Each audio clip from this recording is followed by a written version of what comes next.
মৃত্যুর যন্ত্রণা আমার আপনার সবারই আসবে, এটা থেকে কেউ আমরা রেহাই পাবো না। পৃথিবীর জমিনে যে জাতির জন্ম হয় সে জাতির মৃত্যু অনিবার্য। এই জন্য সূরাতুল কাফির 19 নম্বর আয়াতে কারিমায় আল্লাহ রাব্বুল আলামিন আমাকে আপনাকে জানিয়ে দিয়েছেন, বিসমিল্লাহির রহমানির রহিম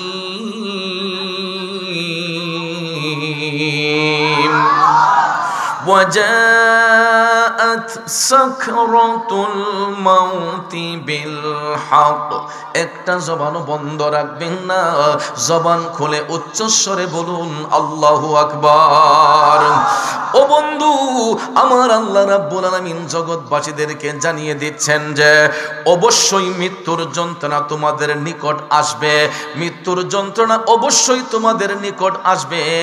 আল্লাহ রাব্বুল আলামিন আমাকে আপনাকে স্মরণ করিয়ে দিয়েছেন, যালিকা মা কুনতা মিনহু তাহিদ।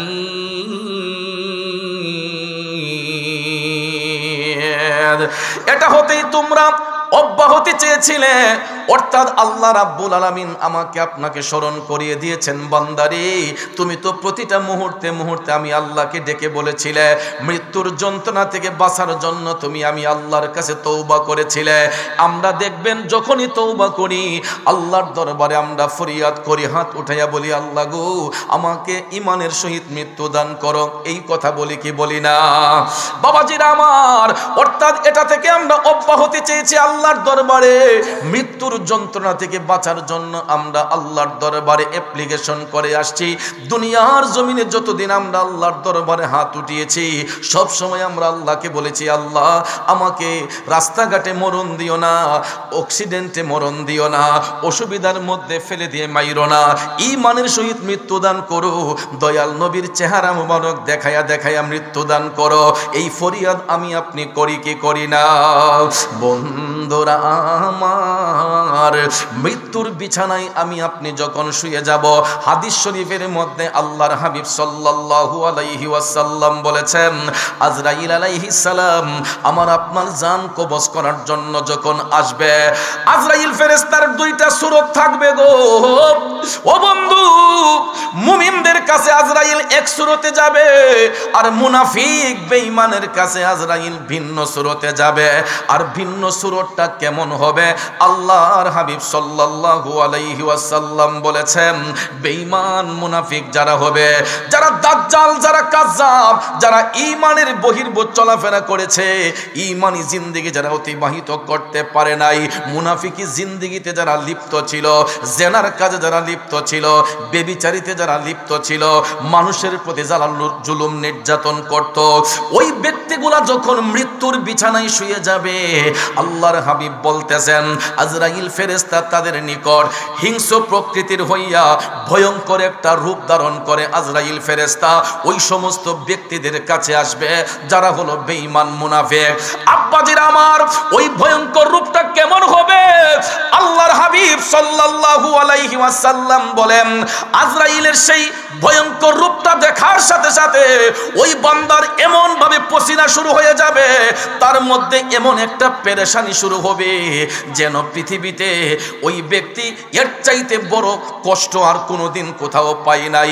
এমন ভাবে তার মৃত্যুর যন্ত্রণা হবে, গায়ের বৃদ্ধাঙ্গুল থেকে আজরাইল ফেরেশতা যখন টিপতে টিপতে যখন তার কণ্ঠনালীর মধ্যে দমটা নিয়ে আসবে, তখন ওই মুহূর্তে মনে হবে 7 সমুদ্রের 13 নদীর পানি যদি তার মুখের মধ্যে দেয়া হয় তখনও তার তৃষ্ণাটা নিবারণ হবে না।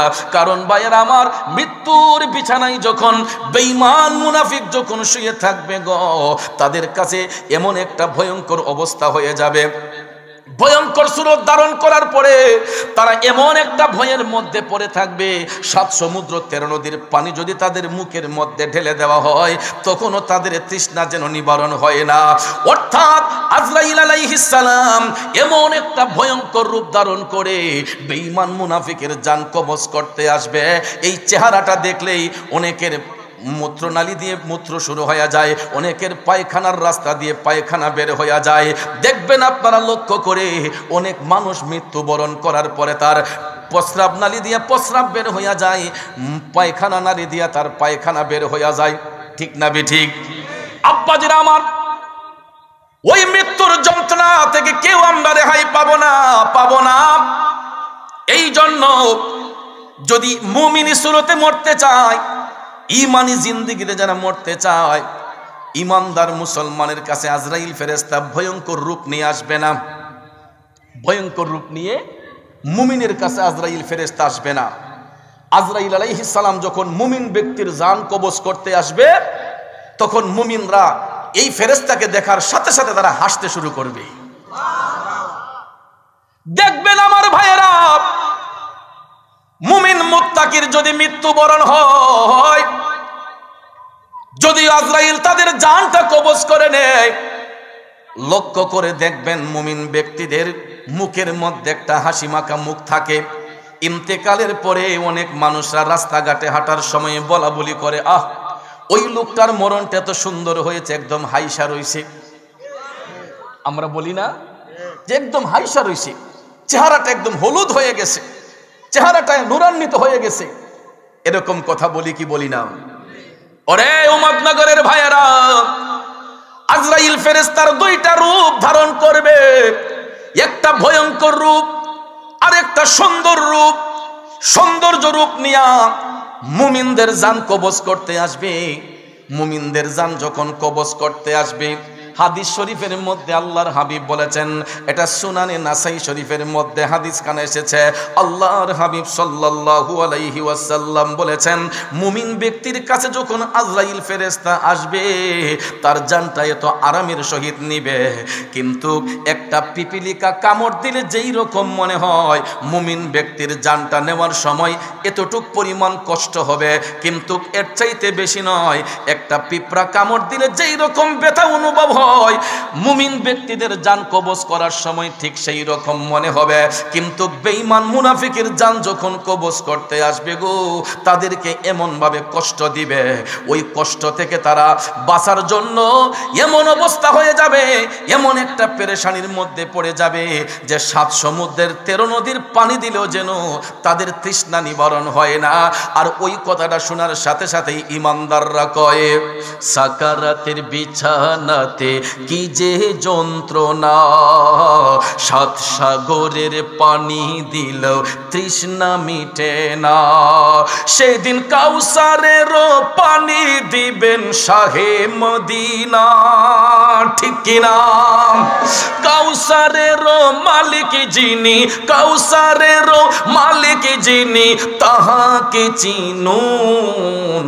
ভালো যদি বাসতে হয় নবীকে বাসুন, ভালো যদি বাসতে হয় নবী, নবী তরানে ওয়ালা, নবী বাঁচানে ওয়ালা, নবী তরানে ওয়ালা, নবী বাঁচানে ওয়ালা। প্রাণের চেয়েও প্রিয় তাই, প্রাণের চেয়েও প্রিয় তাই, নবীকে বাসুন। ভালো যদি বাসতে হয়, ভালো যদি বাঁচতে হয়, ঠিক কিনা বলেন? কষ্ট হচ্ছে আপনাদের? তাহলে ভাইয়ের আমার, ওই মৃত্যুর যন্ত্রণা থেকে আমি আপনি বাঁচতে চাই কি চাই না? জোরে বলেন, চাই কি চাই না? আমার ভাইয়েরা, লম্বা কথা বলে সময় নষ্ট করব না। আপনারা হয়তো লক্ষ্য করেছেন আমি আজকে খুতবাটা শর্ট করে পড়েছি, ঠিক না? সময়ের দিক বিবেচনা করে আমি কিন্তু খুতবাই পড়ি নাই, কারণ রাত 12টা হয়ে গেছে। কথা কোন ঠিক কিনা? যেই কারণে আগামী কালকে উম্মতনগরে মাহফিল। সময়ের দিক বিবেচনা করে ইম্পর্টেন্ট কিছু কথা আপনাদের সামনে বলতে চাই। আব্বারে, মৃত্যুর যন্ত্রণা থেকে বাঁচতে হলে রাহমাতাল লিল আলামিন নবীর গোলামিতে মাশগুল হয়ে যেতে হবে। নবীজির গোলামি ছাড়া জান্নাতের আশা করা যায় না। নবীজির গোলামি ছাড়া জান্নাত পাওয়া সম্ভব নয়। যত বন্দেগী করি না কেন, নবীর মহব্বত ছাড়া, নবীর ভালোবাসা ছাড়া জান্নাতের আশা করা সম্ভব নয়। কারণ ভাইয়ারা আমার, মুসলমান পরিচয় দেওয়া যাবে, কিন্তু মুমিন যদি পরিচয় দিতে হয় রাহমাতাল লিল আলামিন নবীকে ভালোবাসতেই হবে। কারণ দেখেন, ইয়াজিদ মুসলমান ছিল, 30 পারা কোরআনের হাফেজ ছিল, কিন্তু তা সত্ত্বেও বলুন তো ইয়াজিদ জান্নাতি না জাহান্নামী? জান্নাতি না জাহান্নামী? ইয়াজিদকে যদি কেউ জান্নাতি কয় সে কি? সেও জাহান্নামী। কথা কোন ঠিক কিনা? ইয়াজিদকে যারা জান্নাতি বলবে সেও জাহান্নামী। কারণ ইয়াজিদ হলো বেঈমান, ইয়াজিদ মুনাফিক, ইয়াজিদ ফাসিক। আমার ভাইয়েরা, ইমাম হুসাইন রাদিয়াল্লাহু তাআলা আনহু মুসলমান ছিলেন। ইমাম হুসাইন শুধু জান্নাতি নয়, জান্নাতি যুবকদের সরদার। কথা বলেন ঠিক না বিঠিক? এই জন্য আমার ভাইয়েরা, বন্ধুরা, আমরা হুসাইনি আদর্শের পাগল। কারণ কবি বলেছেন, তুমি পরশ আমি লোহাব দয়াল দেখিবারে পাই, ওরে পরশের কিরণে লোহা স্বর্ণ দেও বানাই গো দয়াল, এই ভিক্ষা চাই তোমার প্রেমাগুণে আমায় পুইরা খরসাই। ঠিক কিনা বলেন?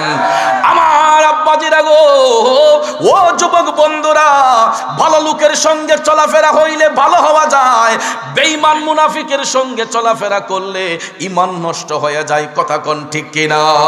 তাইলে বলুন, আমরা মুমিনদের সঙ্গ নিতে চাই কি চাই না? কারণ গ্রাম্য ভাষায় একটা কথা বলে, সৎসঙ্গে স্বর্গবাস, অসৎ সঙ্গে সর্বনাশ। সঙ্গ যদি ভালো হয়, খারাপ লোকটা ভালো হতে সময় লাগে না। সঙ্গ যদি খারাপ হয়, ভালো লোকটাও খারাপ হইতে সময় লাগে না। ঠিক কিনা বলেন? এই জন্য আজকে আমি আমার এই মোল্লাবাড়ির যুব সমাজকে মোবারকবাদ, ধন্যবাদ জানাই। কারণ এই মাঠের মধ্যে যাইয়া দেখেন কত কিছু হয়েছে, কত খেলাধুলা হয়েছে, কিন্তু আজকে এই এলাকার যুবকগুলা এখানে দয়াল নবীর প্রেমের বাগান সাজাইয়া দিছে। এই বাগান হওয়া থেকে শুধু আমরাই খুশি না, এলাকার কবরবাসীও খুশি। গভীর মনোযোগ, মাহফিল হওয়াতে শুধু আমরাই খুশি নয়, আজকে কবরবাসীর রূহগুলো আমার আপনার দিকে তাকাই আছে। ওই বাবা, যেই বাবা আজকে সন্তান দুনিয়াতে রাইখা কবরে, ওই মা, যেই মা সন্তান ঘরে রাইখা আজকে কবরে, এরা যে আমার আল্লাহর কাছে কত দামি আজকের এই রাতে। আমার ভাইয়েরা, হাদিস শরীফ পড়লে আপনারা ভালো করে বুঝতে পারবেন। কারণ যেখানে দিনী আলোচনা হয়, যেই জায়গার মধ্যে দিনী মাজলিস হয়, ওই মাজলিসের আলোচনাটা যতটুক ধরে যায়, এর ভিতরে যদি কোনো কবরবাসীর কবর থাকে, ওই রুহগুলা তখন জিন্দা হইয়া যায়। তখন ওই রুহগুলা আমার আল্লাহর কাছে ডাক দিয়া কয়, আল্লাহ গো, আমি যদিও পাপী হয়ে থাকি, আল্লাহ আমি যদিও জাহান্নামী হয়ে থাকি, আল্লাহ আমি তো দুনিয়াতে নেক সন্তান রাইখা আসছি, আল্লাহ কইব কেমনে? তখন ওই রুহগুলা ডাক দিয়া কইবে, আল্লাহ তুমি তাকাইয়া দেখো, আল্লাহ আমার সন্তান অমুক জান্নাতের বাগানে বসে আছে, তোমার কোরআনের আলোচনা শুনতেছে, তোমার হাবিবের সুন্নতের আলোচনা শুনতেছে। আল্লাহ রাব্বুল আলামিন কুদরতের নজর দিয়ে তখন তাকাইব। আমার ভাইয়েরা, সন্তানগুলা যখন মা বাবার আত্মার মাগফিরাতের জন্য জান্নাতের বাগানে বৈশা যখন বলে, ওয়াকুর রাব্বির হামহুমা কামা রাব্বায়ানি সগীরা, ওই কথাটা বলার সাথে সাথে আমার আল্লাহ মা বাবার কবরের আযাব মাফ কইরা দিয়া তাদের কবরটাকে আলোকিত বানাইয়া দেয়, নূরান্বিত বানাইয়া দেয়। এই জন্য আমার ভাইয়েরা, আল্লাহর হাবিব সাল্লাল্লাহু আলাইহি ওয়াসাল্লাম আমাকে আপনাকে বলেছেন, তোমরা কবরের কথা স্মরণ করো, মৃত্যুর যন্ত্রণার কথা তোমরা স্মরণ করো। ওই কবরে যদি আরাম পেতে হয়, তাইলে অবশ্যই অবশ্যই আমাকে আপনাকে নেক আমল করতে হবে।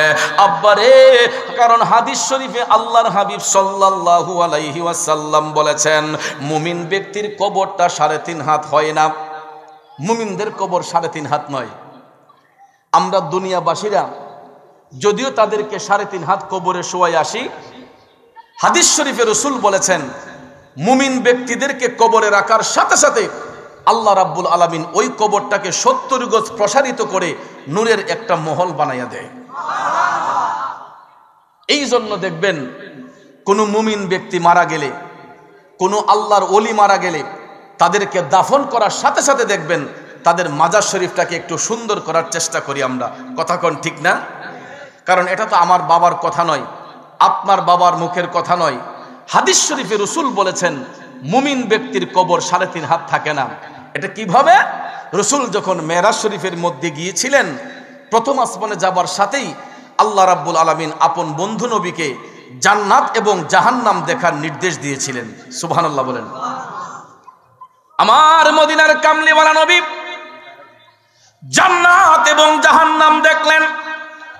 বন্ধুরে, জান্নাতের মধ্যে প্রবেশ করে নবী দেখতেছেন এমন কিছু কিছু নূরের মহল দেখা যাচ্ছে। এক একটা মহলের মধ্যে এক একটা লোক বসে আছে। কষ্ট হইতেছে আপনাদের? এক একটা মহলের ভিতরে এক একটা লোক বসে আছে। মায়ার নবী এটা দেখে মুস্কি মুস্কি হাসতেছেন। জিব্রাইল আলাইহিস সালাম নবীজির গোলাম, খাদেমের দায়িত্ব পালন করতেছেন। আমার মায়ার নবী ডাক দিয়া বলতেছেন, জিব্রাইল, এত সুন্দর সুন্দর মহল দেখা যাচ্ছে, এক একটা মহলের ভিতরে এক একটা লোক বসে আছে। ও জিব্রাইল, এই ভাগ্যবান লোকগুলা কারা রে জিব্রাইল? জিব্রাইল আলাইহিস সালাম ডাক দিয়া কয়, নবী গো, ইয়া রাসূলুল্লাহ, এরা আপনার উম্মতের মধ্যে একদল লোক। মায়ার নবী গো, এরা আপনার মুমিন উম্মতের মধ্যে একদল লোক। দুনিয়ার জমিন থেকে এরা নেক আমল করে এসেছে। ইয়া রাসূলুল্লাহ, দুনিয়ার জমিন থেকে এরা ভালো কাজ করে এসেছে। নেক আমল করে আসার কারণে আল্লাহ রাব্বুল আলামিন এক একটা মুমিনের কবরকে নূরের মহল বানাইয়া দিছে। আল্লাহর হাবিব সাল্লাল্লাহু আলাইহি ওয়াসাল্লাম আপন চোখে দেখলেন মুমিন ব্যক্তিদেরকে কবরে রাখার পরে ওই কবরগুলোকে আল্লাহ নূরের মহল বানাইয়া দেয়। তাইলে বলুন, আমরা মুমিনি জীবন চাই কি চাই না? ইমানি জিন্দেগি চাই কি চাই না? বন্ধুরে, ও যুবক ভাইয়েরা শোনো, আমার মায়ার নবী দয়ার নবী আরেকটু সামনে গিয়া দেখতেছেন আরো কিছু কিছু নূরের ঘর দেখা যাচ্ছে। বিশাল আকারের এক একটা ঘর, এক একটা ঘরের মধ্যে এক একটা পুরুষ, আর এক একটা পুরুষের সেবা করার জন্য বেহেশতের 70 জন হুর গেলমা তার চতুর্পাশে বেষ্টন করে রাখছে। এক একটা ঘরের মধ্যে এক একটা পুরুষ, 70 জন বেহেশতি হুর ওই পুরুষটাকে ঘেরাও দিয়ে তার সেবার মধ্যে নিয়োজিত। আল্লাহু আকবার বলেন। আল্লাহর হাবিব সাল্লাল্লাহু আলাইহি ওয়াসাল্লাম ডাক দিয়ে বললেন, ও জিব্রাইল, এই ভাগ্যবান লোকগুলা কারা? জিব্রাইল আলাইহিস সালাম ডাক দিয়ে কই, নবী গো, এরাও আপনার উম্মতের মধ্যে একদল লোক। ইয়া রাসূলুল্লাহ, দুনিয়ার জমিন থেকে এরা তাদের যৌবনটাকে হেফাজত করছিল। কি হেফাজত করছিল? যৌবন হেফাজত করছিল। আমার ভাইয়েরা শোনেন, মানুষের 3টা কাল অতিবাহিত হয়। কয়টা? একটা হলো শিশুকাল, একটা যৌবনকাল, একটা বৃদ্ধকাল। ঠিক কিনা বলেন? 3টা কাল অতিবাহিত হয় একটা মানুষের জীবনে: শিশুকাল, যৌবনকাল, বৃদ্ধকাল। শিশুকালে বাচ্চাগুলা থাকে অবুঝ। এরা যদি একটা অন্যায় করে, দুনিয়ার মানুষগুলা যেরকম ক্ষমার দৃষ্টিতে দেখে, আল্লাহও এটা ক্ষমার দৃষ্টিতে দেখে। ঠিক কিনা বলেন? যেমন একটা বাচ্চা অবুঝ, সে যদি একটা ফুল ছিঁড়ে ফেলে, দেখবেন মানুষ বলবে, আরে এটা বাচ্চা মানুষ, বুঝছে না, ছিঁড়ালাইছে। আবার বৃদ্ধকালে মানুষ হয়ে যায় শিশুদের মতো। মানুষের যখন বার্ধক্য আসে, তখন ওই মানুষগুলা শিশুদের মতো হয়ে যায়। যেমন এই যে আমার 2 পাশে 2 বাবাজি বসা, তারা একদিন আমাদের মতো জোয়ান ছিলেন। ঠিক কিনা বলেন? তাদের চামড়াগুলা খুব টান ছিল, খুব সুঠাম দেহের অধিকারী ছিলেন। দেখলে তুই বোঝা যায় অনেক লম্বা লম্বা লোকটি। যৌবন যখন আসি, 5 মাইল 10 মাইল আইটে গেছেন গা, গায়ে লাগছেনি। আর এখন ঘর থেকে মসজিদে যাইতে কষ্ট হয়। ঠিক না? এই জন্য কবি বলেছেন, চলিতে চরণ চলে না, দিনে দিনে ও বশ হই, আগের বাহাদুরি এখন গেল কই, চাচা গো আগের বাহাদুরি এখন গেল কই। কথা ঠিক না ঠিক তো না? এ যুবক ভাইয়ারা আমার, ওই চাচা গোলাম যখন নিশিরাতে ফজরের নামাজ পড়তে উঠে রে, এরা দুইটা চোখের পানি গড়াইয়া গড়াইয়া আল্লাহর দরবারে কান্দে আর ডাক দিয়া কয়, আল্লাহ যদি আরেকটা বার আমার যৌবনটা ফিরাইয়া দিতা, আমি কত মজা করে তুমি মওলারে ডাকতাম। ঠিক না বিঠিক? আমার চাচারা এখন আফসোস করে, নামাজের মুসল্লায় বসতে যখন কষ্ট হয়, রুকু করতে যখন কষ্ট হয়, সিজদা করতে যখন কষ্ট হয়, দুইটা চোখের পানি ছেড়ে দিয়ে তারা কান্না করে, আল্লাহ গো কেমন দিন পার করে আসলাম, যদি আবার যৌবনটা ফিরে পাইতাম তুমি মওলারে কত মজা করে ডাকতাম। কিন্তু যতই কান্নাকাটি করুক না কেন আমার ভাইয়েরা বলুন তো, যেই দিন চলে যায় সেই দিন কি আর কোনো দিন ফিরে আয়? দিন গেলে আর দিন পাবে না, দিন গেলে আর দিন পাবে না, ভটায় যদি লই যৌবন, থাকতে খোদা প্রেম সুদা পান করো রে পাগল মন, থাকতে খোদা প্রেম সুদা পান করো রে পাগল মন। কথা বলেন ঠিক কিনা? এ উম্মতনগরের বন্ধুরা, বাবাজিরা, আমার আল্লাহ শিশুকালের হিসাব বান্দার কাছে চাইবে না। বৃদ্ধকালে চলে গেলে মানুষ যখন সেন্স হারা হয়ে যায়, শিশুদের মতো হয়ে যায়, বৃদ্ধকালের হিসাবটাও আল্লাহ বান্দার কাছে চাইবে না। একটা কালের হিসাব আমার আল্লাহরে দিতে হইব গো, এটা হলো আমার আপনার যৌবন কাল। 12 বৎসর থেকে 40 বৎসর পর্যন্ত নারী পুরুষ উভয়ের মধ্যে আমার আল্লাহ একটা রূপ লাবণ্যতা দান করে, যৌবনের চাকচিক্য দান করে। আল্লাহ বলবে, বান্দা আমি তো তোমার যৌবন দান করেছিলাম, তোমার এই রূপ সৌন্দর্যটা, তোমার যৌবনটা তুমি কোন কাজের মধ্যে ব্যয় করেছ? তখন আল্লাহকে জবাব দিতে হবে, যৌবনটাকে কোন কাজে আমরা ব্যয় করলাম। এ যুবক ভাইয়েরা, কথাগুলো শোনার পর আমি দেখতেছি অনেকেই রাস্তা দিয়ে হাঁটতেছো, অনেকেই দোকানপাটে বসে আছো, শরীরে শক্তি আছে, রূপ লাবণ্যতা আছে, কিন্তু এই সোনার দেহ একদিন ধূলিসাৎ হইয়া যাইব। কথা বলেন ঠিক না বেঠে?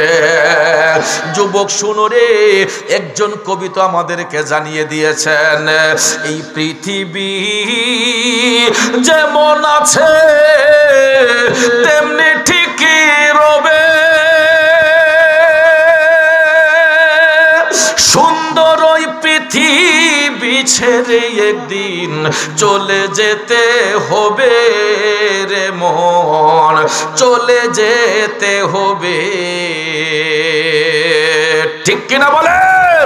আরে দুই হাত উঁচু করে দেখান, ঠিক না বেঠে? নারায়ে তাকবীর, নারায়ে রিসালাত, আহলে সুন্নাত ওয়াল জামাত, সুন্নি মহাসম্মেলন। এই পৃথিবী যেমন আছে তেমনি ঠিকই রবে, সুন্দর ওই পৃথিবী ছেড়ে একদিন চলে যেতে হবে রে মন, চলে যেতে হবে। ঠিক কিনা বলেন? বন্ধুরা আমার, দুনিয়াতে আসার ক্ষেত্রে সিরিয়াল মেনটেন হয়, যাবার ক্ষেত্রে কোনো সিরিয়াল মেনটেন করা হয় না। আমার বন্ধুরা, অনেক সময় দেখা যায় বাবার কাছে বিদায় নিয়ে সন্তান বাহিরে গেছে, 1 লক্ষ, 1.5 লক্ষ, 2 লক্ষ টাকা খরচ কইরা মোটর সাইকেল কিনছে। আছে না? আব্বা অমুক কানো যাই, আম্মা অমুক কানো যাই, বাবা ছেলেকে মোটর সাইকেল কিনে দিল। একদিকে চায়ের দোকানে বৈশা বাবা আড্ডা মারতেছে বন্ধুদের সাথে, ছেলে মেয়ের কথা যখন শুরু হয়েছে, কত আব্বা দেখবেন একটু ফখরিয়তের ভাবে, ওই আরে পাগল সেচ্ছে কি করমু, 2.5 লাখ টাকা উন্ডা কিনা দেওয়া লাগছে, 3 লাখ টাকা হুন্ডা কিনা দেমন লাগছে। বাপে গিয়া বন্ধুরার সাথে গর্ব করে ছেলে বাবার কাছ থেকে বিদায় নিয়া হবিগঞ্জ থেকে শাইস্তাগঞ্জে গেল, হবিগঞ্জ থেকে বানিয়াচং গেল, হবিগঞ্জ থেকে লাখাই গেল, চুনারুঘাট গেল, বাহুবল গেল, নবীগঞ্জ গেল। হঠাৎ করে দেখা যায় মাইল রেস বাড়ার কারণে সামনে দিয়া যখন একটা ট্রাক্টর আসলো, সামনে দিয়া যখন একটা সিএনজি আসলো, সামনে দিয়া যখন আরেকটা ট্রলি গাড়ি আসলো, হঠাৎ করে দেখা যায় ওভার স্পিড থাকার কারণে, আস্তে করে লাগার কারণে 2-3টা পোল্টি মাইরা সেলের মস্তক গেছে এক জায়গায়, গাড়ির চাকা গেছে এক জায়গায়, গাড়ির হ্যান্ডেল গেছে আরেক জায়গায়। হঠাৎ করে দেখা যায় সেলের যখন মস্তক খুঁজে পাওয়া যায় না, হাড় গোড় কিছুই খুঁজে পাওয়া যায় না। এমন কিছু মানুষ যখন দেখতে আসে, হঠাৎ করে দেখে তার পকেটের মানি ব্যাগটা রাস্তার উপরে পড়ে আছে। যুবক রে, যেই বাবা চায়ের দোকানে বসে সন্তান নিয়ে গর্ব করছে, মানি ব্যাগের মধ্যে পরিচয় পত্র পাইয়া হঠাৎ করে দেখা যায় বাবার মোবাইলের মধ্যে একটা ফোন আসছে। অমুক নামের ব্যক্তিটাকে কয় আমার ছেলে কি হইছে, ছেলেরে কই পাঠাইছেন, কারে আমারে কইয়া গেছে, কই জানে যাইব, আমি তো সঠিক জানি না। হঠাৎ করে দেখা যায় ওই পড়োশিরা ফোন দিয়া বলতেছে আপনার ছেলের লাশ নিয়ে যান। বেটাগিরি শেষ, ঠিক কিনা? এ বাবা কাঁদতে কাঁদতে পেরেশান, কোথায় কোথায় জায়গার লোকেশনটা দেন। তখন দেখবেন বায়া বাবা পায়ের জুতার খোঁজ করে না, নতুন শার্টের খোঁজ করে না। ছেলে জন্ম দিছে, ছেলের মায়ায় দেখবেন খালি পায়ে এমন একটা দৌড় মারে, আমার ছেলে কোথায় রে। পিছনে দেখবেন আরো 10 জন দৌড়ায়। হাঁটতে হাঁটতে বাবা যখন লোকেশন অনুসারে জায়গায় গেছে, যাইয়া দেখে গো ছেলের পেস কাটিং তো চেনা যায় না, মস্তক উড়ে গেছে, হাড় গোড় রাস্তার মধ্যে পড়ে আছে। পুলিশ ভাইরা আসে, পোস্টমর্টম হয়, মোটর সাইকেলের অস্তিত্ব নাই। দেখা যায় এই মোল্লাবাড়ির মাঠ সংলগ্ন জানাজার মাঠে যখন জানাজার জবাব যখন দেওয়া হয়, আপনারা দেখবেন যেই বাবা গর্ব করত আমার ছেলের হাতে আল্লাহ যেন আমারে মাটি দেওয়ায়, কিন্তু এমনও পরিস্থিতি হয় দেখা যায় বাবার হাতে সন্তানকে দাফন করতে হয়। আমার আব্বাজিরা,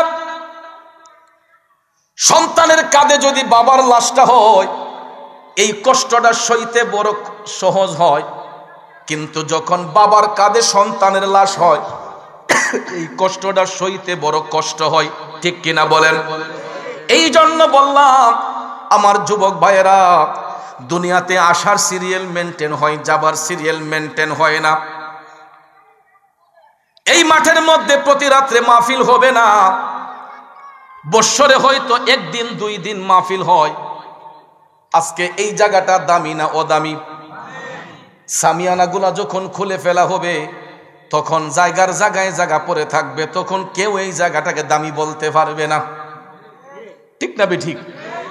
সামিয়ানা খুললে পরে, বাস খুলে ফেললে পরে এটা হয়ে যাবে একটা খেলার মাঠ, কথা বলেন? কিন্তু এই মুহূর্তে যতটুকু জায়গার মধ্যে সামিয়ানা দেওয়া হয়েছে, প্যান্ডেলটা সাজানো হয়েছে, পুরাটা জায়গা ঘিরে এখন এই জায়গাটা হয়ে গেছে বেহেশতের বাগান, কথা বলেন? তাহলে এই বেহেশতের বাগানে বসতে আমাদের কষ্ট হয়, রাস্তা দিয়ে হাঁটলে আমাদের আরাম হয়, কথা এটা না?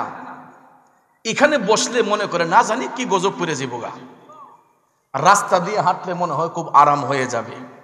আপনারা বলুন, মৃত্যুর ফেরেশতা মালাকুল মউত আজরাইল এই প্যান্ডেলের ভিতর আসতে পারে কি পারে না? রাস্তা দিয়ে হাঁটার সময় আসতে পারে কি পারে না? তো আমার আপনার মরণটা যদি রাস্তায় হয় ওই মরণটা দামি হবে, নাকি নবীর বাগানে বসে যদি মরণটা হয় এই মরণটা দামি হবে? হ্যাঁ, সকালবেলা মানুষ আফসোস করবে এত সুন্দর মরণ হইল, নবীর বাগানে বৈশা লোকটা মৃত্যুবরণ করছে, আল্লাহ যেন তারা জান্নাতবাসী করে, কইব না? আর রাস্তার মাঝে ফিরা মরলে শ্বাসটলে বৈশা, হাট বাজারে বৈশা কইব, আরে অমুকের ভোটটা খালা ফটো ফিরা মরে গেছে, অমুক ব্যক্তিটা কালকে ফটো ফিরা মরে গেছি গা, কইব না? তাহলে যেখানে বসলে আমার আপনার সম্মান বৃদ্ধি হয়, দুনিয়া আখেরাতে সম্মান বৃদ্ধি হয়, ওই জায়গাগুলোকে আমরা পছন্দ করতে চাই না। আর যেটা অপছন্দনীয় জায়গা, সেই জায়গার মধ্যে গিয়ে আমরা ভিড় জমাইতে ভালোবাসি। এটাই হলো আমাদের স্বভাব, কারণ আমরা ভালো কাজের মধ্যে দাবিত হতে চাই না। আমরা যদি বদ কাজ হয়, অসৎ কাজ হয়, এইগুলোর মধ্যে আমরা ঐক্যবদ্ধ হতে পছন্দ করি, কিন্তু ভালো কাজের মধ্যে দেখবেন লোকের সংখ্যা কম হয়। ভাইয়ারা আমার, বলুন আমরা ঈমানি জিন্দেগি চাই কি চাই না? ঈমানি মরণ চাই কি চাই না? আল্লাহর হাবিব সাল্লাল্লাহু আলাইহি ওয়াসাল্লাম, মায়ার নবী, দয়ার নবী জান্নাতের মধ্যে গিয়া দেখলেন এমন কিছু কিছু ঘর দেখা যায়, এক একটা ঘরের মধ্যে এক একটা লোক বসে আছে, 70 জন বেহেশতি হুরগেলমা তাদের সেবা করতেছে। আল্লাহর হাবিব সাল্লাল্লাহু আলাইহি ওয়াসাল্লাম মুস্কি মুস্কি হাসতেছেন আর ডাইকা বলতেছেন, জিবরাইল, ও জিব্রাইল, এই ভাগ্যবান লোকগুলা কারা? জিব্রাইল, জিব্রাইল ফেরেশতা ডাক দিয়া কয়, নবী গো, এরা আপনার মুমিন উম্মতের মধ্যে একদল লোক যারা দুনিয়ার জমিনে তাদের যৌবনটা হেফাজত করছিল। এরা পরকীয়া সম্পর্ক করে নাই, এরা অন্যের স্ত্রীর সঙ্গে সম্পর্ক করে নাই, এরা কোনো নারীকে নিয়ে ভাইগা যায় নাই, এরা পরকীয়া সম্পর্ক করে নাই, জিনার কাজে লিপ্ত হয় নাই, কোনো মানুষের ঘরে এরা আগুন দেয় নাই। নবী গো, তাদের যৌবনটাকে তারা ইবাদতের মধ্যে কাটিয়েছিল, তাদের যৌবনটাকে এরা ভালো কাজের মধ্যে দাবিত করেছিল। যৌবন হেফাজত করার কারণে আল্লাহ রাব্বুল আলামিন জান্নাতের এই বিশাল প্রাসাদ তাদেরকে দান করেছেন এবং 70 জন বেহেশতের হুরগেলমা তাদের সেবার জন্য নিয়োজিত করে রেখেছেন। জোরে জোরে কন্যা আল্লাহু আকবার। তাইলে যৌবন যদি সঠিক কাজে ব্যয় করি, দাম আছে না নাই? কথা বলেন, আছে না নাই? এই যৌবন হেফাজত না করলে কি পরিণাম হয়? আমার মদিনার কামলিওয়ালা নবী জান্নাত দেখার পরে জাহান্নামের মধ্যে যখন প্রবেশ করলেন জাহান্নাম দেখার জন্য, বাবাজিরা আমার, মায়ার নবী দেখতেছেন জাহান্নামে প্রবেশ করেই দেখতেছেন এমন কিছু কিছু লোক দেখা যাচ্ছে যারা নিজের শরীরের গোশতগুলা নিজে চাবায়া চাবায়া খাইতেছে। জোরে জোরে কন্যা নাউজুবিল্লাহ। নবী দেখতেছেন এমন কিছু লোক জাহান্নামে দেখা যাচ্ছে, এরা নিজের গোশতগুলা নিজে চাবায়া চাবায়া খাইতেছে। আল্লাহর হাবিব এই দৃশ্য দেখে দয়াল নবী কান্না শুরু করে দিলেন। আমার মদিনার কামলিওয়ালা নবী চোখের পানি মুবারক ছেড়ে কান্না শুরু করে দিয়া বলতেছেন, ও জিব্রাইল, ও জিব্রাইল, এই হতভাগ্য লোকগুলা কারা? এরা নিজের গোশত নিজে চাবায়া চাবায়া খায় কেন? জিব্রাইল ফেরেশতা ডাক দিয়া কয়, নবী গো, এরা আপনার উম্মতের মধ্যে একদল লোক। নবী গো, দুনিয়ার জমিনে এরা পরের হক মাইরা খাইতো, এরা মানুষের হক নষ্ট করত, এমন লোক আমাদের সমাজের মধ্যে আছে না নাই? আপনারা দেশ নাই তা? বড় ভাইলা মারা গেছে, বাতিজাই এতিম হইছে, মাস ঘুরতে না ঘুরতেই দেখা যায় কয়, রে তোর বাপ থাক তুই এটা দিলাইছিল আমারে, ঠিক না বেটি? ইকানো হলাম তোরা বাগু বয়স না। আর আমরা দেশে তো বিচার এখন উল্টা যায়, যার রস বেশি বিচারের রায় এমনি বেশি। কথা ঠিক না বেঠিক? হাসরের ময়দানে দুই শ্রেণীর লোকের বিচার হবে সামনের কাতারে। এটা আমার বাবার কথা নয়, দয়াল নবী হাদিস শরীফে বলেছেন, সুনানে তিরমিজি শরীফে এটা হাদিসটা এসেছে। আল্লাহর হাবিব সাল্লাল্লাহু আলাইহি ওয়াসাল্লাম বলেছেন, হাসরের ময়দানে দুই শ্রেণীর লোকের বিচার হবে সামনের কাতারে। প্রথম কাতারে থাকবে আলেম, দ্বিতীয় কাতারে থাকবে সাহেব সর্দার, বিচারীয় গোল, যারা সমাজের মধ্যে নেতৃত্ব দিয়েছে, এদের বিচার হবে দ্বিতীয় সারিতে। আর প্রথম সারিতে বিচার হবে আলেমদের। কথাটা কি বুঝতে পারছেন? যেই আলেম হক বিচার করবে, যেই আলেম হক কথা বলবে, আল্লাহ তাকে পুরস্কৃত করবে। যেই আলেম হককে লুকিয়ে মিথ্যা কথা বলবে, অগ্নির কাছে দিয়া আল্লাহ তার জিহ্বা কেটে দিবে। কথা বলেন, কষ্ট পাইতেছেন? বিষয় আমার সেই দিকে, এই জন্য কথাগুলা বলতেছি। দ্বিতীয় কাতারে বিচার হবে সাহেব সর্দারের। আই হাই হাই রে, সমাজটা এত ধ্বংসের পথে গেছে। 500 টাকা দিলি ভোট কয় চিন্তা করিস না, আমি আছি। ঠিক না ঠিক? বেশি লাগে না, ইমান নষ্টের জন্য 500 টাকাই যথেষ্ট। এই জন্য কবি বলেছেন, ওরে মূর্খের দল বিচারপতি, মন রে না জানে আইনের নীতি, করে কেবল নিজের ক্ষতি, ঘুষ নিষেধ খাই, প্রেমের বাজারে দেখি মানুষ নাহি পাই, ভবের বাজারে মানুষ সীমা শঙ্কা নাই, প্রেমের বাজারে দেখি মানুষ নাহি পাই। ঠিক কিনা বলেন?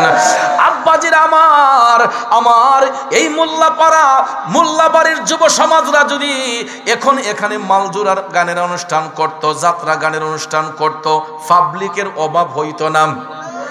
কিন্তু এখানে আল্লাহর হাবিবের প্রেমের বাগান সাজিয়েছে।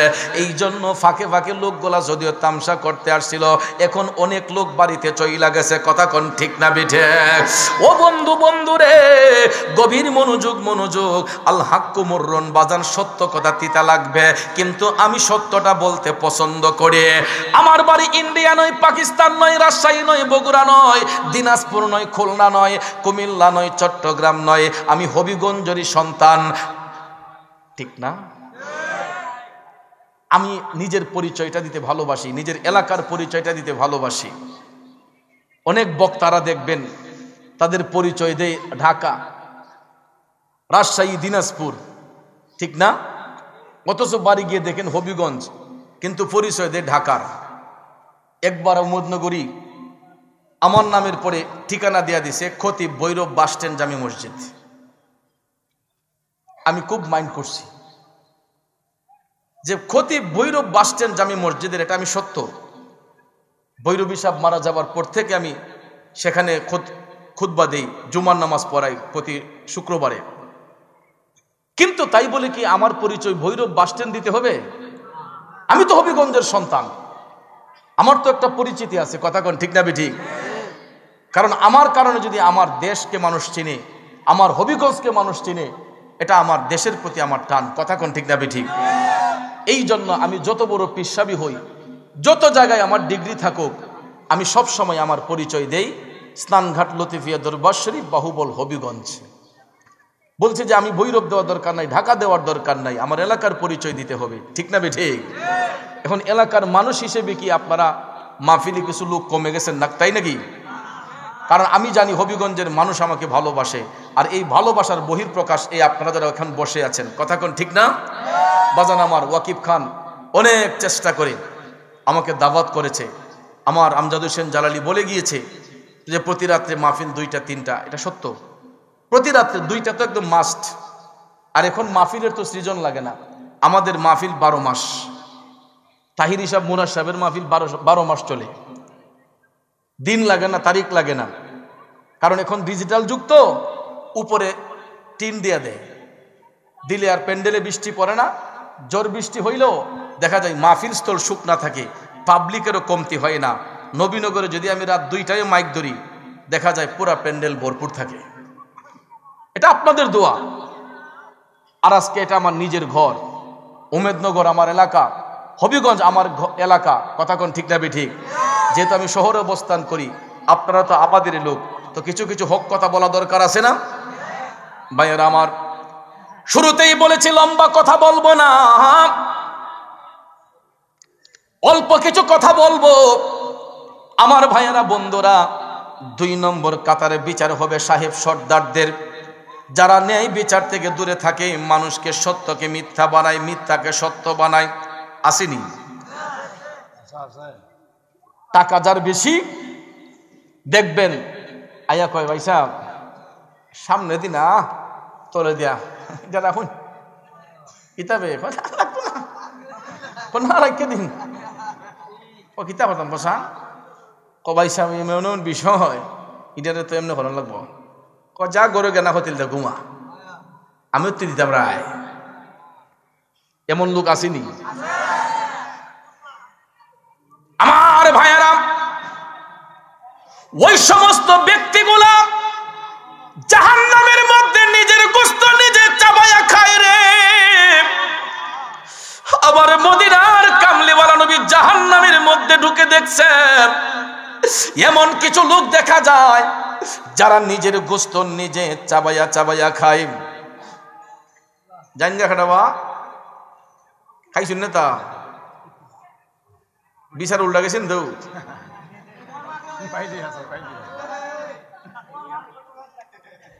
ইতা কথা হইলে আবার অনেকে ওই একটা মুসলমানে মাইর ইতা হইলা তলে দায়িত্ব জায়গা হক কথা হইলে তো অনেকে সহ্য হয় না। কথা কোন ঠিক না? ওরে বাগানে বৃক্ষের সীমা নাই, সকল বৃক্ষে আগর চন্দন মিলবে না রে ভাই।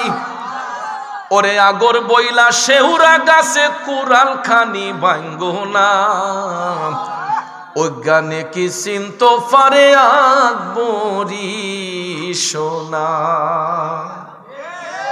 ঠিক না বে ঠিক? গভীর মনোযোগ। আইলদা বাইন্দা লই কষ্ট হইতেছে বাবাজিরা আমার। বলতেছিলাম কি, ন্যায় বিচার যার কাছে পাবেন ওই যোগ্য ব্যক্তিকে যোগ্যতার আসনে বসান। টেকা খাইয়া যে বসতে বইনা লাইছো এটা তো কোনো খাম হয় না। ঠিক কিনা কোন? মদিনার কামলিওয়ালা নবী জাহান্নাম দেখতে গিয়া দেখছেন নিজের গোশতগুলা নিজে চাবাইয়া চাবাইয়া খায়। আল্লাহর হাবিব টপ টপ করে চোখের পানি ছেড়ে কান্না শুরু করে দিয়েছেন। ও জিব্রাইল, জিব্রাইল এরা কারা? জিব্রাইল ফেরেশতা কই নবী গো, এরা আপনার উম্মতের মধ্যে একদল লোক যারা দুনিয়ার জমিনে মানুষের হক নষ্ট করত, এরা মানুষের সঙ্গে প্রতারণা করত, মানুষকে ঠকাইতো। এই জন্য আল্লাহ রাব্বুল আলামিন জাহান্নামে তাদের জন্য কোনো খাবার পণ্য রাখে নাই। এরা পেটের ক্ষুধায় কাতর হইয়া নিজের গোশত খাওয়া শুরু করছে। নবী বললেন জিব্রাইল এরা কতদিন নিজের গোশত খাবে? জিব্রাইল ফেরেশতা ডাক দিয়া কই নবী গো, এরা নিজের গোশত খাইতে খাইতে হাড্ডিগুলা যখন বের হইয়া যাবে, আবার আমার আল্লাহ তাদের শরীরের মধ্যে হাড্ডি জয়েন করবেন, আবার খায়া শেষ করবে, আবার দিবেন। এইরকম ভাবে কিয়ামতের আগ পর্যন্ত এরা নিজের গোশতগুলা নিজে চাবাইয়া চাবাইয়া খাইবে। জোরে জোরে কন্না নাউজুবিল্লাহ। বন্ধুরা আমার, আমার মদিনার কামলিওয়ালা নবী আর একটু সামনে গেলেন, যাইয়া দেখে গো আরো কিছু কিছু লোক দেখা যাচ্ছে তাদের পেটগুলা অনেক উঁচা উঁচা, পেটের চামড়াগুলা খুবই পাতলা, সাপ বিচ্ছুগুলা তাদের পেটের মধ্যে কিল কিল করতেছে। জোরে জোরে কন্না নাউজুবিল্লাহ। নবীজি আরেকটু সামনে গিয়ে দেখতেছেন পেটগুলা অনেক উঁচা উঁচা, পেটের চামড়াগুলা খুবই পাতলা, সাপ বিচ্ছু তাদের পেটের মধ্যে কিল কিল করতেছে। নাউজুবিল্লাহ বলবেন না? নবী আমার জানতে চাইলেন জিব্রাইল এই লোকগুলা কারা? জিব্রাইল ও জিব্রাইল এরা কারা?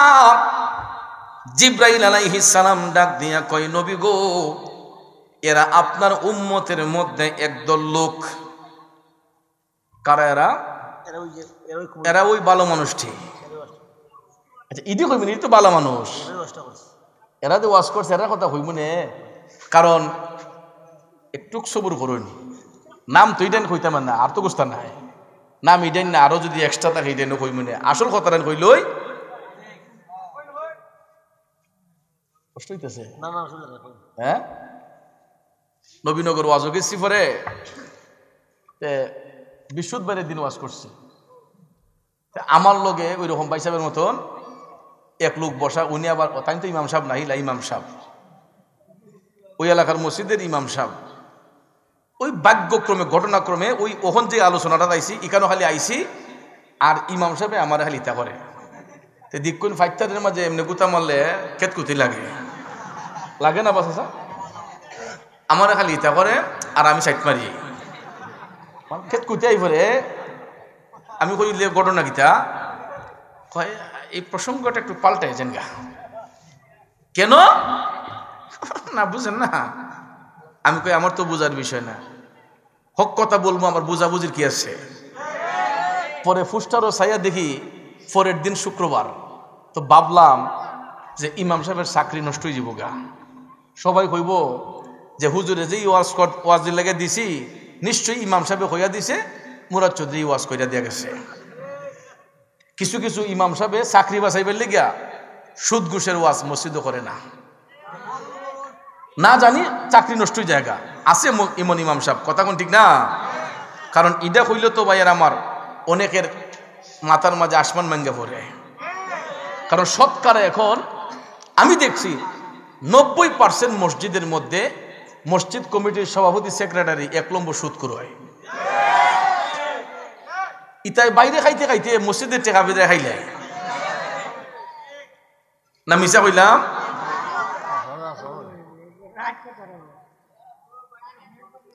ওরে বাগানে সর্পের সীমানাই, আদর করি সর্পরে কেউ সইও না রে ভাই। ও তার সর্বঙ্গে বিশ্বে বরা, সর্বঙ্গে বিশ্বে বরা, দংশিলে প্রাণ বাসে না। অজ্ঞানে কি চিন্ত পারে আকবরী সোনা। বুঝছেন নি এই দুইটা আর কি বন্ধু। মসজিদের সভাপতি যদি বানাতে হয় একজন আল্লাহওয়ালা লোক, নামাজি লোক দেখে বানান। মসজিদের সেক্রেটারি যদি বানাইতে হয় একজন আল্লাহওয়ালা লোক, নামাজি লোক দেখে বানান। ক্যাশিয়ার যদি বানাতে হয় একটা নরম মনের মানুষরে বানান। কিন্তু আউলা জাউলা লোক বানাইলে হিসাবও পাইতেন না। এটি মসজিদের টাকা কেশ বেড়াইয়া খায়ালাই, আছে না নাই? আব্বাজির আমার মায়ার নবী দয়ার নবী জাহান্নাম দেখতে গিয়া দেখলেন কিছু কিছু লোক দেখা যায় যাদের পেট গুলা অনেক উঁচা উঁচা, পেটের চামড়া গুলা খুবই পাতলা, সাপ বিচ্ছু তাদের পেটের মধ্যে কিলকিল করতেছে। দয়াল নবী বললেন জিব্রাইল এরা কারা? জিব্রাইল কয় নবী গো এরা আপনার উম্মতের মধ্যেই একদল লোক, দুনিয়ার জমিনের মধ্যে এরা সুদ খাইতো, ঘুষ খাইতো। কই দিলাম আজকে সাহস কইরা, এরা কিতা খাইতো? ইডির পরিণাম ভালো না খারাপ? জিব্রাইল ফেরেশতা কই নবী গো সুদকুর ঘুষকুরের পেটে যেই সাপে কামড়ায়, একটা সাপ যদি দুনিয়াতে কালো শ্বাস মারে গোটা পৃথিবীটা অন্ধকার হয়ে যাবে।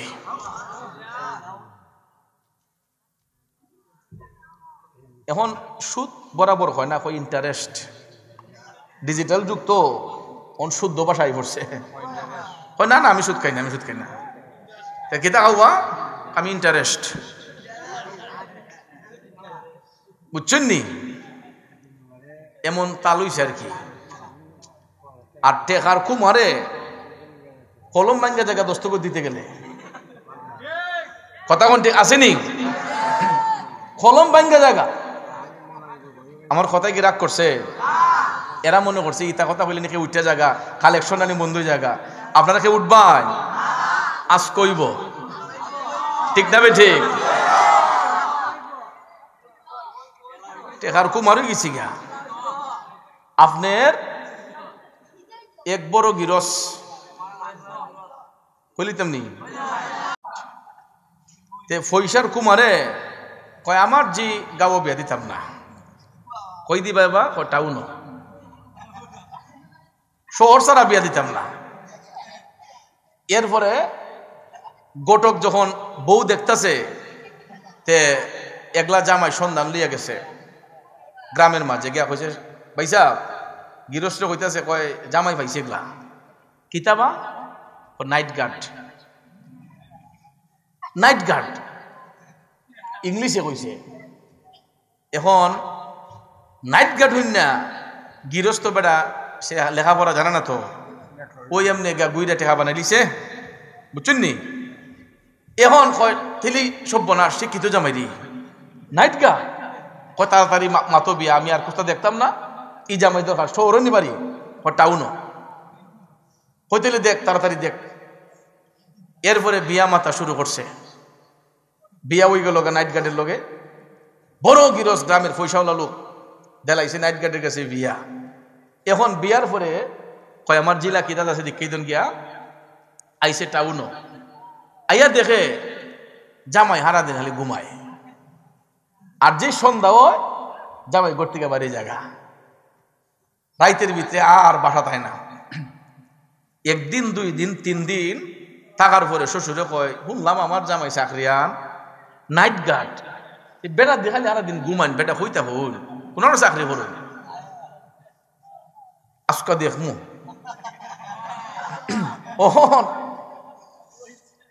এবার কিতা করছে জামাই ঘুমাইয়া যখন সন্ধ্যার পরে যখন বাড়িতেছে তখন এবার ফিস জামাই গেছে যাতে ওর যাতে জামাই না দেখে গিয়া দেখে রে বাবা ওই নাইট গার্ড বুঝছেন ফারাদার আর কি ইটা বাসি একটা লইয়া এক গেটের সামনে বেদুম ফুয়াইতেছে রাত্রে আর ওই মশা মারতেছে। বেটা অনেকক্ষণ খারইয়া কয় আরে এটা দি ফারাদার বে সব্যনাশ সারে লিছি রে হি কানি বেটা হারাতে বুড়ে গেছি গা ফইরাই এখন জিগো সর্বনাশ করে লিছি তোর জামাই কিতা হয় তাই তো ডিউটি করেন রাত্রে কই বেটি এটাই আমার বাড়িতে রাখছি আমি 2 দিন লা যদি ফারা দাঁড়বে কই আব্বা নাইট গার্ড তো এটা ইংলিশ শব্দ কই সব্যনাশ আমি তো মনে করছি না জানি কত বড় চাকরি কই দি ফারা দা তাইলে আব্বা যদি হালাল পথ অবলম্বন কইরা পয়সা কামান শিক্ষার আলো জাগ্রত করেন কোন সুশিক্ষিত মানুষ কোনোদিন হারাম খাইবে না কথা কোন ঠিক না বিঠিক। আর যদি হারাম খাইয়া যদি যে দেখ আমার ফুলারে আমি যেটা স্মৃতি দিয়ে গেছি আমার তা যেটা আমার ফুলা খাইয়া শেষ করবে না ইটা আস্তে আস্তে বহলময় ইটা বড় ইয়া বাপের মতো ইটাও সুদ খাওয়া ঘুষ খাওয়াই খেলায় কথা কোন ঠিক না বিঠিক। পড়ালেখা না জান না দেখবেন টেকা ঘুষ 20 লাখ দিয়ে চাকরি লইয়া লাই এরপরে এটা কলম দস্তখত দিলে কলম ভেঙে জায়গা এমন লোক আছে না নাই। শিক্ষিত লোকের কোনো মূল্য নাই। এই জন্য ভাইয়ার আমার প্রত্যেকটা ঘরে ঘরে একটা সুসন্তান পয়দা করেন দেখবেন ওই ঘরের মধ্যে কোনোদিন হারাম প্রবেশ করবে না কথা কোন ঠিক না ঠিক। আমার কথায় কি বিরক্ত হইছেন আপনারা রাগ হইছেন কারণ আমার এই বিষয় দিছে কবর এবং হাসরের বিষয় এই আলোচনা করতে গেলে কথাগুলা চলে আসে গো আমার মায়ার নবী দয়ার নবী দেখতেছেন সুদকুর ঘুষখোরের পেটের মধ্যে সাপ বিচ্ছুগুলা কিলকিল করতেছে আব্বারে জিব্রাইল ফেরেশতা কই নবী গো এই সুদকুর ঘুষখোরের পেটের ভিতরে সাপগুলা বের হইয়া যদি একটা কালো শ্বাস মারে গো নবী সাপের বিষে গোটা পৃথিবীটা অন্ধকার হইয়া যাইব জোরে জোরে কন্যা নাউজুবিল্লাহ। এবং শুধু সেটা নয় সুদ ঘুষের ব্যবসা যারা করে আপন মায়ের সঙ্গে জিনা করা যেরকম অপরাধ সুদ ঘুষের সাথে জড়িত হওয়া এটা এমন অপরাধ। এখন খাওয়া না খাওয়া আমাদের ইচ্ছা না খাইলেও আলহামদুলিল্লাহ আর খাইলে এটা আপনাদের ইচ্ছা। আব্বাজির আমার পরিণামটা হইল এইরকম। আমার কথায় কি বিরক্ত হইতেছেন? আল হাক্কু মুররুন সত্য কথা তিতা। বন্ধুরে এবার আরেকটু সামনে গিয়ে আলোচনা শেষ করে ফেলবো কারণ অনেকের হয়তো শরীরে মরিচ লাগছে।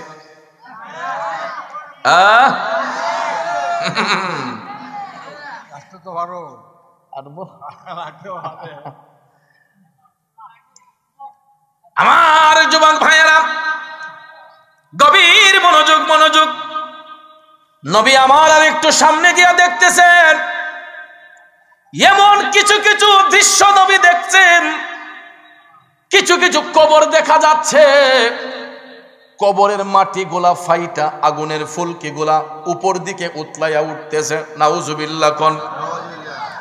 আমার মা বোনেরা গো ও আমার মা বোনেরা ও আমার ভাই বাবাজিরা একটু মনোযোগ দিয়ে কথাটা শুনেন ইম্পর্টেন্ট একটা কথা। আমার মদিনার কামলিওয়ালা নবী জাহান্নাম দেখতে গিয়া দেখতেছে এমন কিছু কিছু কবর দেখা যাচ্ছে, কবরের মাটি ফাইটা আগুনের ফুলকিগুলা উতলায়া উপর দিকে উঠতেছে, আর কবরের ভিতর চিৎকার কান্নার শব্দ শোনা যাচ্ছে। আগুন দিয়া যখন জ্বলতেছে ওই সন্তানগুলা কবরের ভিতর কান্নাকাটি করতেছে, বিদ্রুপের মতো কান্নার শব্দ শোনা যায়। আল্লাহর হাবিব সাল্লাল্লাহু আলাইহি ওয়াসাল্লাম ডাক দিয়া বললেন, জিবরাইল, ও জিবরাইল রে, এই হতভাগ্য লোকগুলা কারা? এই কবরের মাটি ফাইটা আগুনগুলা উতলাইয়া উঠতেছে, আর কবরের ভিতর আমার আল্লাহ কাদেরকে জ্বালাইতেছেন? জিবরাইল ফেরেশতা ডাক দিয়া কয়, নবী গো, এরা আপনার উম্মতের মধ্যেই একদল লোক দুনিয়ার জমিনে এরা মা বাবার মনে কষ্ট দিয়েছে, মা বাবার উপর হাত উঠাইছে, এমন সন্তান পৃথিবীতে আছে না নাই? আমি ওই দিন মোবাইলটা হাতে নিয়ে ফেসবুকটা ওপেন করার সাথে সাথে আমি দেখতেছি মার বয়সটা কমপক্ষে 80 থেকে 85 হইব। এক বেয়াদব সন্তান, কুলাঙ্গা সন্তান কইতিকা যেন আইসে, আইয়ে ওই তার মারে দিরিন্দা এক থাপড়া মেরে দিছে। আমি একটা বার দেখেছিলাম মোবাইলের মধ্যে, আমার শরীরটা ঝাড়া মারছে রে আব্বাজিরা, আমার শরীরটা একটা কাঁপুনি মারছে। মা আল্লাহ গো কই একটা চিৎকার মারছে। ওই আল্লাহ গো কইয়া যে চিৎকার মারছে, পরিণামটা কি জানেননি? হাদিস শরীফে নবী বলছেন, মা যদি সন্তানের আঘাতে আঘাত প্রাপ্ত হয়ে আল্লাহ কইয়া ডাক মারে, আমার আল্লাহর আরশটা তখন থরথর কইরা কাইফা উঠে। যেই মারে আমরা কষ্ট দিই, ওই মা সন্তান সন্তান কইয়া কান্না করে। ছেলে যদি কোথাও যায়, মার মনে শান্তি নাই, কখন আসবে জাদু ফিরিয়া? ঠিক কিনা কোন? এই উম্মতনগরের যুবক, একটা দিন মায়ের চোখের আড়াল হইয়া থাইকো, দেখবা ঘরের স্ত্রী তোমার এত খবর নিবে না যতটা খবর নেই দরদি মা। মা দুকিনিটা পাগলিনীর মতো হইয়া যায়। বউরে গিয়া ডাক দিয়া কই, কি গো, আমার অমুকরে একটা ফোন দেও না, কই আছে একটু জানো না? ছোট মেয়েরে ডাক দিয়া কই, তোর ভাই সাহেবরে একটা কল দে। ছোট ভাইটারে কই, তোর বড় ভাই সাহেবরে একটা কল দে, দেখ না কই আছে, আমার ফুটটা তো এখনো ঘরে আসতেছে না। কই না?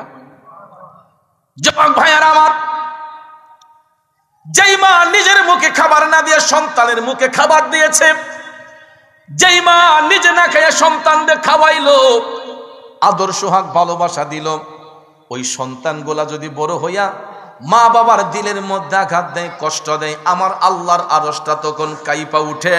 যুবক শুনো রে, মা বাবার মনে কষ্ট দিয়া দিন রাত যদি তুমি নামাজ পড়তে পড়তে কপালে কালো দাগ ফেলে দাও, তোমার নামাজ রোজা সব বিফলে চলে যাবে। এই জন্য আমার ভৈরবী সাহেব গাইতেন, মা বাবাকে দুঃখ দিলে নামাজ রোজা যাই বিফলে। ঠিক কিনা কন? মা বাবাকে দুঃখ দিলে নামাজ রোজা যাই ফলে, মার কলিজায় আঘাত দিলে খোদা সহে না। আল্লাহ নবীজির দয়া তারা পাবে না, আল্লাহ নবীজির দয়া তারা পাবে না। মা বাবা অতি আপন, মা বাবারে করো যতন, মা বাবা অতি আপন, মা বাবারে করো যতন। তিন কথার সাথী পায়া বইলা যায়ও না, আল্লাহ নবীজির দয়া তারা পাবে না। ঠিক কিনা বলেন? জগতের বন্ধুরা রে, ও মুরব্বী বাবাজিরা গো, আমার মদিনার কামলিওয়ালা নবী দেখতেছেন কবরের মাটি ফাইটা আগুনগুলা উতলায় উপর দিকে উঠতেছে। আল্লাহর হাবিব জানতে চাইলেন, জিব্রাইল এরা কারা? জিব্রাইল ফেরেশতা ডাক দেয়া কয়, নবী গো, এরা মা বাবার অবাধ্য সন্তান। এই সন্তানগুলা মার গায়ে হাত উঠাইতো, মা বাবারে কষ্ট দিত, যেই কারণে মাটি পর্যন্ত তাদেরকে গ্রহণ করতে চায় না। আল্লাহ রাব্বুল আলামিন তারপরে তাদেরকে জ্বালাইবার জন্য জাহান্নামের আগুন তাদের কবরের মধ্যে দিয়া দিছে, ওই জাহান্নামের আগুনে কিয়ামত পর্যন্ত ওই সন্তানগুলা জ্বলতে থাকবে। ইয়া রাসূলুল্লাহ নবী গো, কারণ ওই সন্তানগুলা অহরহ তাদের মার গালাগালাজ করত, মার মনে কষ্ট দিত। উমেদনগরের বাবাজিরা বলুন, এই রকম সন্তান আমার আপনার সমাজে আছে না নাই? ও মায়ের একদার দুধের দাম কাটিয়া গায়ের চাম, একদার দুধের দাম, মায়ের একদার দুধের দাম কাটিয়া গায়ের চাম, পাপুষ বানাইয়া ঋণের সুদ হবে না, এমন দরদি ভবে কেউ হবে না আমার মা, মা গো। ঠিক কিনা বলেন? আব্বাজিন আমার, মার মনে বাবার মনে কষ্ট দিনে আল্লাহর ওলি হওয়া যায় না। যুগে যুগে যত সাহাবা হয়েছেন, তবেইন হয়েছেন, তবে তাবিন, আইম্মে, মুজতাহিদিন, ওলি, আব্দাল, গাউস, কুতুব, এখন পর্যন্ত যারা হচ্ছেন একমাত্র মার দোয়ার কারণে, মার সেবার কারণে। কথা কোন ঠিক কিনা? এ বন্ধুরা আমার, বাবাজিরা, পায়ে হাত ধরে বলবো, যদি জাহান্নামের আগুন থেকে বাঁচতে হয়, মা বাবার মনে কষ্ট দেওয়া যাবে না, মা বাবার মনের মধ্যে আঘাত দেওয়া যাবে না।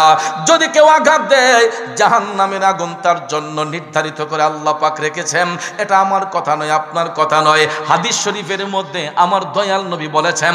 এবং ওই সন্তানদের শাস্তির দৃশ্যটা আমার দয়াল নবী আপন চোখ মুবারক দিয়ে দেখেছেন। বলুন, নবীর কথা সত্য না মিথ্যা? সত্য না মিথ্যা? এখন সন্তানগুলা বুঝতেছে, যার ঘরে মা নাই, ওই সন্তানগুলা এখন আফসোস করে, ইস, গিয়ে যখন দেখে মার ঘরটা শূন্য, মার বিছানাটা খালি, তখন সন্তান বুঝতে পারে যে মা যে কি জিনিস, মা যে কি জিনিস। কথা কোন ঠিক না বেঠিক? ভাইয়েরা আমার, মার মনে কষ্ট দেওয়া যাবে না, সব বন্দেগী বরবাদ হয়ে যাবে। গত এক সপ্তাহ আগে বাসায় আসছি, তো পরিবারের মধ্যে চলতে গেলে তো অনেক কিছু হয়। যে কোনো কারণে আমার একটু রাগ উঠে গেছে। রাগ উঠছে পরে আম্মা দিছে আমার লোকে বসা করে, আমার সাথে রাগ করে লিখছি। রাগ করে এখন আম্মা কেউ ভাত খেত না আমার সাথে। আমি একটু রাগ দেখাইছিলাম পারিবারিক একটা বিষয়ে। আম্মা কয় রাগ করে লিখছি, খায় না খায় না খায় না। আমার তো ভিতরে শান্তি নাই। পরে গিয়ে আঞ্জাদে ফাও ধরছি, আঞ্জা দিকে আম্মার ফাও ধরে লিখছি, আম্মা ভুল করছি। আমার লগে লগে আমার ছেলে মাইজুম মিয়া, সুডু মিয়া, হের আগে দাদু আব্বা ভুল করে লিখছি, আব্বারে মাফ করে দাও। আঞ্জা দিকে ফাও ধরে লিখছি। যখন ফাও ধরে লিখছি, আর কি রাগ থাকে? যত কঠিন হৃদয়ের অধিকারী হোক, সন্তান গিয়া যদি মার ফাও ধরে ফেলে, বাবার পায়ে ধইরা ফেলে, ওই মা বাবা আর সহ্য করতে পারে না। আম্মা দেখি জোর করে চোখের পানি পড়তেছে, কন্যা ফুটফুট উঠো উঠো উঠো উঠো, এক কথায় শেষ। অনেক সন্তানরা হয়তো অনেকভাবে মারে কষ্ট দিই, বাবারে কষ্ট দিই। মা বাবার পায়ে ধরতে কোনো অসুবিধা আছে? দেখবেন পাপি জবানে বলে গেলাম, মার পায়ে ধরে মাফ চাইবেন, আব্বা আমি ভুল করছি, আম্মা আমি ভুল করছি। দেখবেন মা বাপ চোখের পানি ছাইরা কাইন্দা কাইন্দা, বাবু ফুট ঠিক আছে, সুন্দরী চলিস।